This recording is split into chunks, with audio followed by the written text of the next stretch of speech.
It wasn't the moonlight or a trick of my mind.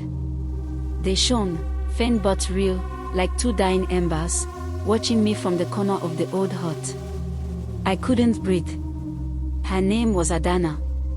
Everyone in the village called her the Outcast. They said she was cursed because she was born during the festival of Ik and that her mother died giving birth to her.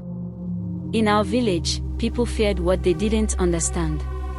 She wasn't like the other kids. Adanna would sit by the river alone, mumbling things we couldn't hear. Animals avoided her. Even dogs would whimper and hide when she walked by.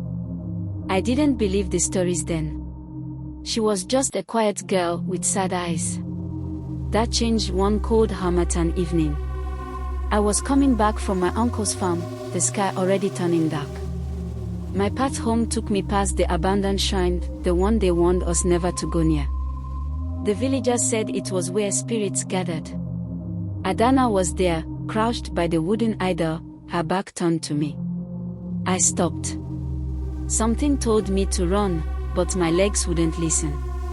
She was humming softly, a song I didn't know but felt deep in my chest. Then she turned around. Her face was pale, almost gray, and her eyes, they weren't human. They looked like they belonged to something else entirely. "Why are you here?" she whispered, her voice thin and strange, like it was coming from somewhere far away. I stammered, trying to explain, but she stood and pointed to the bushes behind me. "Go now. They are watching." I didn't need to ask who.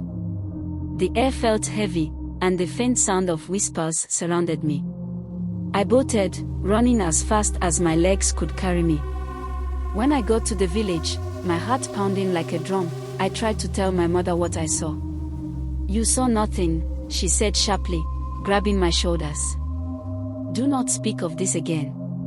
I didn't understand her reaction until the next morning. The elders came to our house, faces grim.